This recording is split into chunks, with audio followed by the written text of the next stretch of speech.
Prison break episode number 50 by the skin and the teeth की कहानी की शुरुआत लिंकन की डेथ चेयर को तैयार करने और उसकी फांसी की तैयारी से शुरू होती है और फिर 12 बजने के साथ ही डेथ चैम्बर के पर्दे को खोल दिया जाता है और लिंक सभी को देखने के बाद जब अपने फादर को वहां पे देखता है तो वो भी और माइक को इस बारे में बताने की कोशिश करता है, लेकिन उन्हें उनकी आवाज या उसका इशारा समझ में नहीं आता है।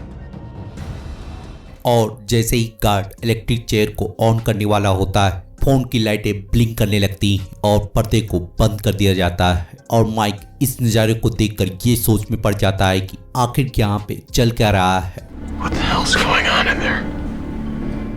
और जब माइक और बी विजिटिंग रूम में बैठकर इंतजार कर रहे होते हैं तो पोप वहां पे पहुंचकर और उनसे माफी मांगते हुए लिंकन को उनके पास ले आता है। और जब माइक उससे जानने की कोशिश करता है कि ये सब कैसे हुआ है तो पोप उसे बताता है कि जज केसलर की वजह से लिंकन की फांसी को डिले किया गया है। तो माइक उससे जानने की कोशिश करता है कि लिंकन की फांसी को कितने दिनों के लिए डिले किया गया है या आगे बढ़ाया गया है। तो पोप के पास उसके सवालों का कोई जवाब नहीं होता तो भी लिंकन के फांसी के बारे में या उसके पास अब कितना टाइम बचा है इस बारे में जानने के लिए वहां से चली जाती है। और जब भी के जाने के बाद लिंक अपने पिता के बारे में या उसके पिता के बारे में बताता है तो माइक को अपने भाई की बातों पे बिल्कुल विश्वास नहीं होता है। और जब लिंक उसे समझाने की कोशिश करता है कि वो अपने पिता को नहीं पहचानता है तो माइक उसे ये कहकर शांत कर देता है कि उनके पिता को गए हुए लगभग 30 साल हो चुके हैं और वो अब इस मौत की घड़ी में क्या करने आएंगे। और इधर हम बाहर देखते हैं कि लिंकन के जिंदा होने की वजह से जहां कैरोलिन पॉल की क्लास लगा रही होती है वहीं पर समांथा कुर्सी पर बैठकर उनकी बातों को सुन रही होती है। और जब तीनों में डेनियल को लेकर बहस शुरू हो जाती है तो उनकी बहस से पता चलता है कि समांथा द कंपनी के लिए काम करती है।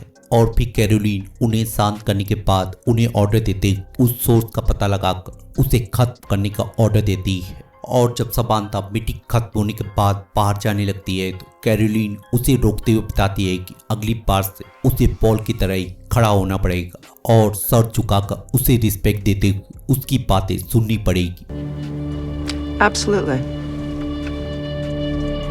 और इधर हमें जज केसलर और वकीलों की बातचीत से पता चलता है कि किसी ने टेरेंस स्टेडमैन की ऑटोप्सी रिपोर्ट को उसके ऑफिस में ड्रॉप किया था और उसे चेक करने के बाद उसे पता चला है कि पहले सबमिट की गई ऑटोप्सी रिपोर्ट में और इस ऑटोप्सी रिपोर्ट में बहुत ही ज़्यादा अंतर है। और उसे छानबीन करते हुए ये पता चला है कि जिस लाश को वो लोग टेरेंस स्टेडमैन की बॉडी समझ रहे हैं वो टेरेंस स्टेडमैन की बॉडी नहीं है। और जब भी इस रिपोर्ट को देखकर और उसकी बातें सुनकर लिंकन को छोड़ने को बोलती है तो टेरेंस का वकील उसे समझाता है कि ये रिपोर्ट जाली हो सकती है या किसी ने जाली रिपोर्ट बनाकर लिंकन को छुड़ाने की कोशिश की है। तो जज उनकी बातें सुनने के बाद लिंकन की फांसी को 2 हफ्ते का डिले करते हुए टेरेंस के शरीर को सेमेट्री से निकालकर उसकी बॉडी को चेक करने का ऑर्डर देता है। और बी इस बात को जानने के बाद और माइकल के फोन करने पर उसे इस बारे में बता देती है। और फिर माइकल सेल के अंदर पहुंचकर और गार्ड को चेक करने के बाद फ्रेडी को बताता है कि वो लोग अब अपने प्लान पे वापस काम करने वाले हैं।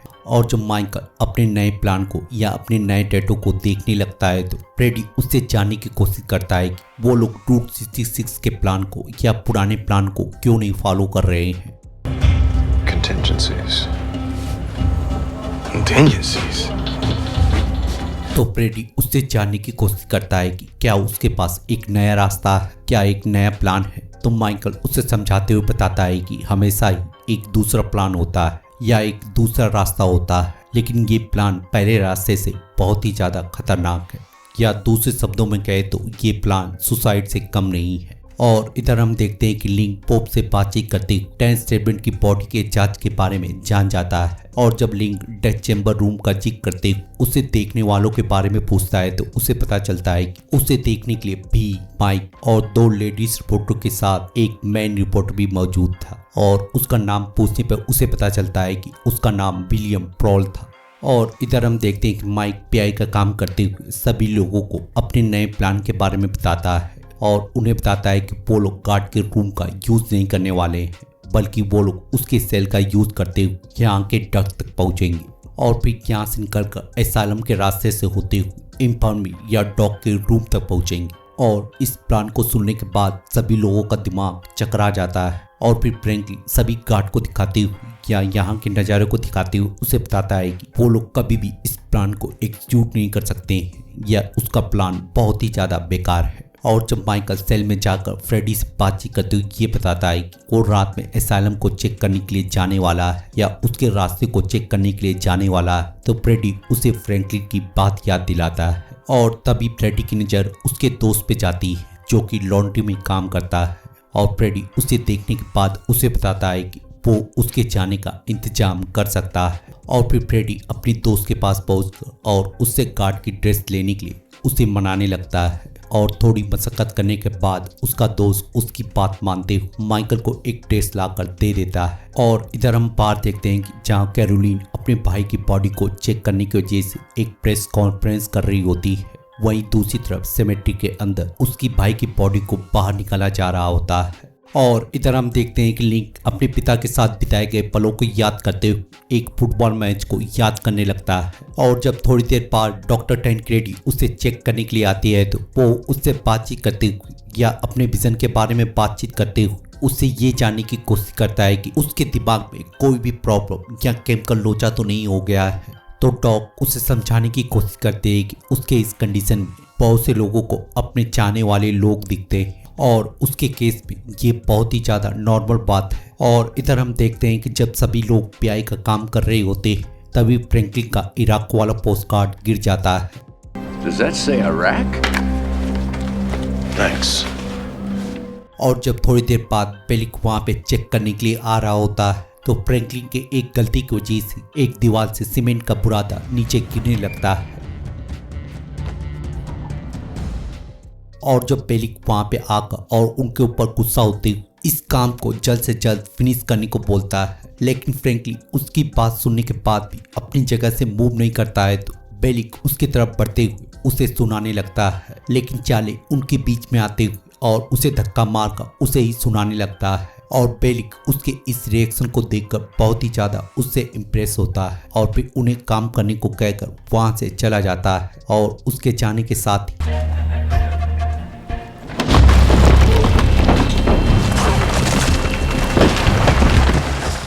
और जब सभी लोग उस सीमेंट को भर रहे होते तो बाहर कुछ गार्ड आकर और टी बैग से बातचीत करते हुए एक मैच के लोकेशन के बारे में उससे पूछने लगते हैं। और जब टी बैग उसे बताता है कि उसे इस मैच के बारे में कुछ भी मालूम नहीं है तो वो अंदर जाकर सभी से जानने की कोशिश करने वाला ही होता है कि टी बैग को उस मैच के बारे में याद आ जाता है। और उसके बताने के साथ ही वो लोग वापस लौट जाते हैं और फिर हम काम करने के साथ ही देखते हैं कि दोनों को बातचीत करते हुए एक दूसरे के फैमिली के बारे में मालूम चल जाता है। और इधर हम देखते हैं कि लिंक बंकर में अपने पिता के बारे में सोचते हुए फिर से उसी मैच के बारे में सोचने लगता है और अपने पिता की बातचीत याद करते हुए पता चलता है कि एक खिलाड़ी का नाम विलियम प्रॉल है और उसके पिता उस खिलाड़ी को बहुत ही ज़्यादा पसंद करते थे और शायद उसी का नाम यूज करते हुए वो उसे देखने के लिए आए थे। और इधर हम देखते हैं कि माइक अपने सेल में अपने रास्ते को देखने के बाद और उस रास्ते के मुश्किलों के बारे में बातचीत करने के बाद एसाइलम के रास्ते को खोजने के लिए निकल पड़ता है।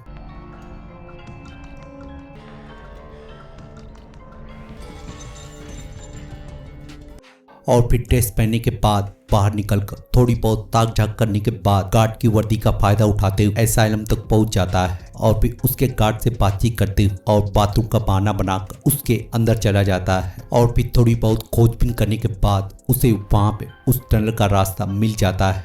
और जब वो उसको ढक कर वापस आ रहा होता है तो एसाइलम का गार्ड वहां पे पहुंच जाता है, लेकिन माइकल उसे अपनी बातों के जाल में फंसाते हुए ये यकीन दिला देता है कि वो रास्ता भूल जाने की वजह से यहाँ तक पहुंचा है। और जब वो दूसरी तरफ जाने लगता है तो Blue, hold up.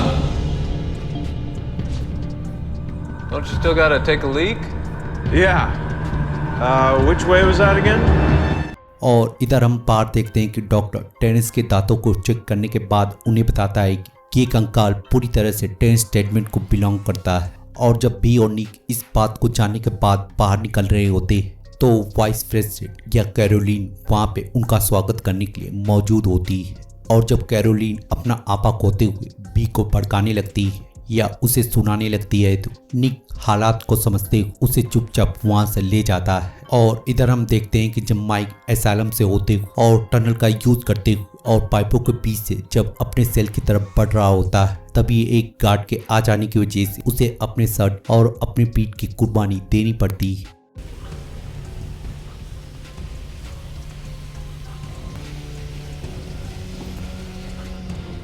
और जब घायल होकर सेल में पहुंचता है तो माइकल को ना चाहते हुए भी फ्रेडी की मदद लेते हुए गार्ड के शर्ट को निकलवाना पड़ता है। और फिर माइकल की आंख डॉक्टर टेनक्रेडी के हॉस्पिटल में खुलती है। और हम दूसरी तरफ देखते हैं कि माइकल की वजह से फ्रेडी की क्लास लग रही होती है, लेकिन फ्रेडी उन्हें समझाने की कोशिश करता है कि उसे माइकल अपने बिस्तर पे ऐसे ही मिला था और उसने बस उसकी हेल्प की है। और इधर हम देखते हैं कि जब डॉग उससे हादसे के बारे में पूछने की कोशिश करती है तो वो उसे बताने से इनकार कर देता है, जिसकी वजह से वो उसके ऊपर गुस्सा होते हुए वहां से अपनी केबिन में चली जाती है। और फिर माइक के जाने के बाद अपने फेलो डॉक्टर को बुलाकर और माइकल के वेस्ट मटेरियल को दिखाकर उसमें से एक ड्रेस के टुकड़े को दिखाती है और उन्हें ये भी अंदाजा हो जाता है कि ये किसी गार्ड की ड्रेस का टुकड़ा है। और इधर हम देखते हैं कि जब लिंक भी से बातचीत करते हुए उसे अपने पिता के बारे में बताता है तो वो माइकल की तरह ही उसकी बातों पे विश्वास नहीं करती है, लेकिन हमें उनकी बातचीत से यहाँ पे ये पता चलता है कि उसके पिता